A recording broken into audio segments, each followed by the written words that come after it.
Good afternoon. Welcome back to another Cooking with Kev. This time it's a special one. Chris the Butcher, our brother, he said I must try this because he knows I like bovil, and I think spam's a northern thing. And this is what I want to ask the question. Spam. Chris says that that's a breakfast thing up north. It's not found down south. So I've got a question to anyone that is lucky enough to find a channel that may be from Scotland, Wales, Ireland. Is spam a staple on an English dinner, breakfast? Because down south, this is my staple: eggs, sausage, bacon, beans, tomatoes, and then what? I will have black pudding and bubbling and squeak. Does bubbling and squeak exist all over the country? Because in my eyes it does. So is spam actually a staple, and do you get it in calves up north? And then what happens as you go further up north? I mean, do you get haggis for breakfast on it? You know what I mean? I really don't know, because when Chris says that spam's a staple on an English breakfast up north, it's not known down here. But not that I don't like it. I'm giving it a go. Let's do this stuff. So I've literally bought flour today. I think plain flour is the one. Don't know if it makes any difference. I've got the oil. Don't normally fry. I use, actually, believe it or not, the crisori every day. Now I've got neglected crisori today because I'm going back to the Fridays. So yes, back to the Fridays. Got the spam, a lot smaller than what Chris bought. Right, this one here is 340 grams. That was £3.50 from Morrison's.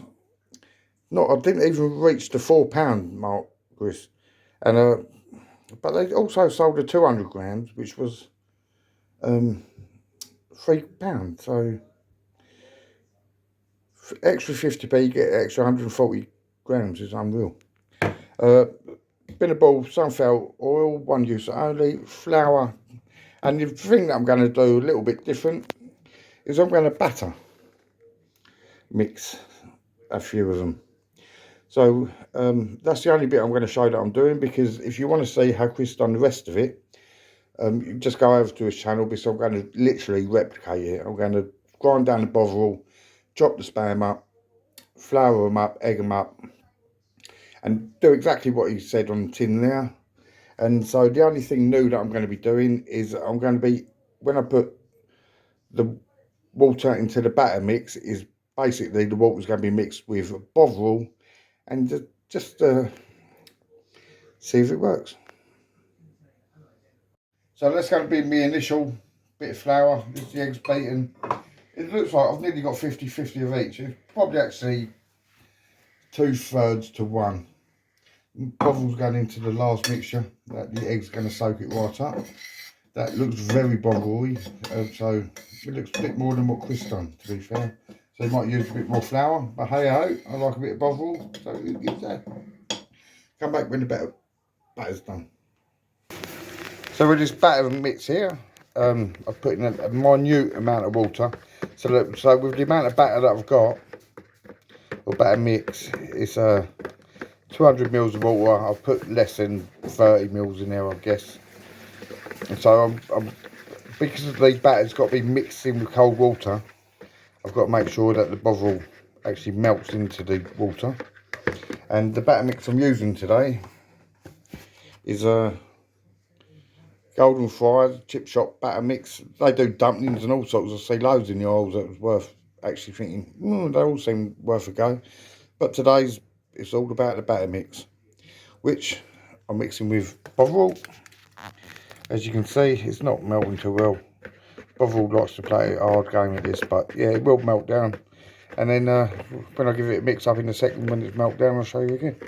Show you a bit more.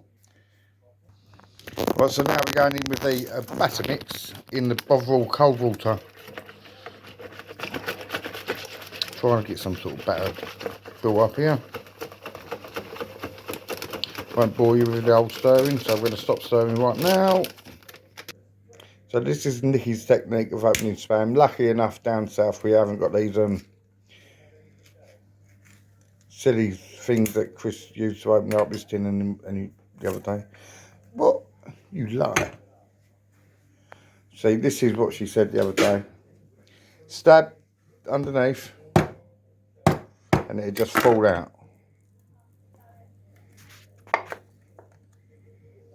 Failed. Just do your normal arm action and it'll be alright. You normally do it harder than that. Stop it. Come on. You don't normally knife it either. I suppose whatever releases it.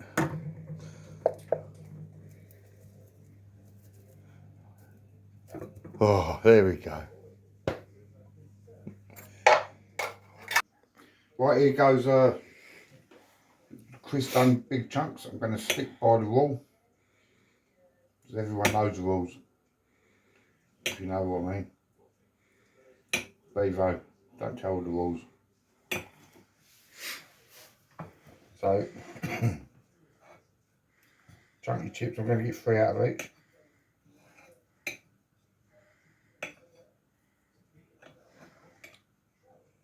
So as you can see, I've just chopped them up, chunky chips. Chunky spam chips. So we're going to go straight into the first flour. I don't know why. Maybe it helps to stick the egg. Here we do it. Straight into the egg wash. Straight into the beautiful bovil flour. And there's one done. Come back when you're all done. Right, now I've coated exactly what Chris done. I went flour, eggs, bovil. I've got a lot of bovil flavouring left, a lot of flour left. Nothing I can do about that. And then I was just starting to just go into the flour because we're going into the bovil mix anyway. But then as I've got the bovil flour, I'm going to undercoat in the bovil flour that is going to go into the batter.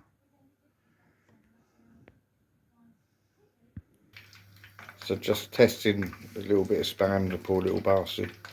But yeah, it ain't got nuts. It's a bit scary. I ain't deep fried anything for years. So it's understanding how to do this without burning the house down. But you know, it's getting a bit lively, but then when you put in 4 or 5 pieces, is it going to go, woo? You've got to get the right temperature. And I just haven't got the temperature gauge that Chris had. So, all an experiment. Let's see how it goes. Yep, so here we go. We're going to go with the exact way Chris the Butcher done it. Drop them in. I don't want to do too many. I don't want to cool down the oil too much. If I can get half the amount in now, I'm happy. Well, they're in there. There's not a lot for you to see apart from fizz there. So as soon as these ones done, I'll put them out and you can see. But they're all floating. I do believe that is a sign that they're cooked. There's another one. Looking fantastic. Some of them don't look coated and quite enough, but still look fantastic. Right, see you when I do the second lot. Over to the batter ones. Right, so I've floured the batter, which was going to be normal flour, but then because I had a bit of the bovil flour left, that's battered in that, so I'm going to go straight into the batter for chocolate sauce. So this goes. Straight again.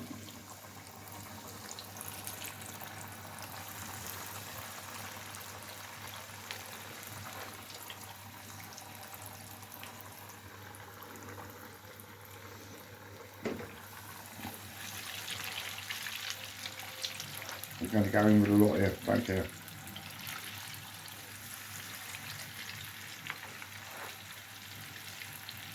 Cover it in the batter, straight in.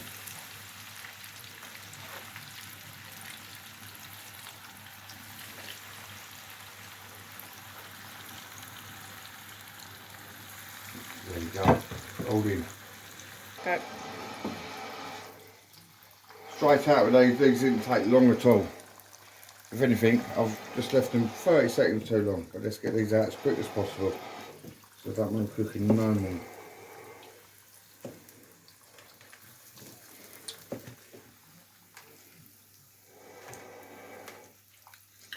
And as like Chris said, with the oil, it's unusable again. So that's going straight down the drain.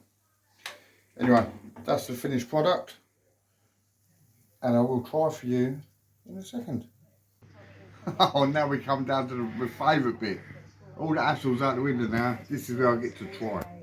So obviously it'd be unpolite to go for my battered one first. So as you can see, there's a bit of this that's not coated. But look at it.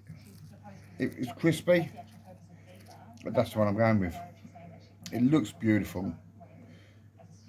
Let's try it. Oh mate.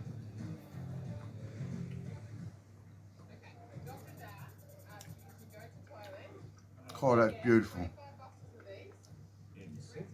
Officers have found a large quantity of Botox in this man's luggage, which he claims to be bringing in as a favour to a friend he calls Dr. Sometimes you do things that I think, oh, I might try. I knew I had to try this. And yes, it is salty. But it's good. It's so good. I just eat the whole one. Get the bovil with it. I don't know, you got it predominantly. I got it exactly perfectly in line with this spam. Right, let's go in with one of these battered ones. These were just done a second ago, so they're going to be as hot as hell. Burning my fingers.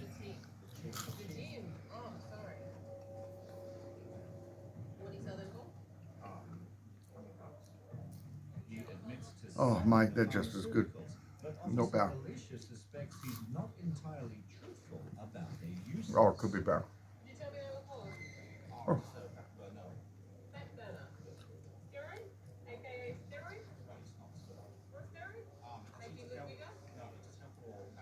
The only thing I've done with them, it's more mixed in, so you can taste the bovil better with the batter, or just overcook the batter. What you done, Chris, is hands down better, but because I fucked up the batter. It's as simple as that. But then, look, what you said the other day as well, and look, I know I sound like I'm talking directly to Chris, but he is the one that put over this video to me. I'm talking to everyone out there because if your taste buds get going, I know this ain't good for you, but it is very good. So here we go. Right, I'm going to try and do this as quick as possible. As quick as possible.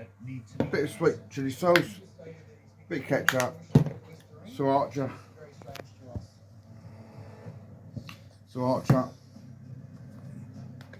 day and harvester barbecue sauce. Lovely sauce. Right, so I'm going to use one, so I'm going to get another two. I'm going to go with the battered one first. Sriracha. Of course it goes. I love sriracha. Barbecue sauce. Of course it goes. I love barbecue sauce. Brown sauce. Of course it goes. I love brown sauce. Ketchup. Of course it goes. Like ketchup. Oh, I think this is going to be a common theme here. Sweet chili. Yeah, it's just so good. Right, I'm going to go for a chunky one. This is of Chris's design. And he didn't do it with the sauces, but he said, yeah, you can have it with any sauce, so I'm actually trying it out. Sweet chili. Oh. So I confirm, my favourite is sriracha. Sweet chili is fantastic. Red brown sauce can't go wrong. Barbecue sauce with a decent one, you can't go wrong. I'm telling you now, There's not one sauce that goes wrong with that. That is beautiful. So they're saying that she has been attending, I know. but she hasn't been doing any of the assessments. So that's why they've reported her for unsatisfactory cause progress. This is the big question. Nikki, do you want one? No, Why not? because I don't like spam. Doing any of the assignments. You don't know what you're missing. Oh, I do. Anyway, that was fantastic. Thanks for your idea, Chris. Appreciate it. And whoever's watching this, give it a go. And if you've got a channel out there, shall we say you do it, because that is banging. Thanks. Laters.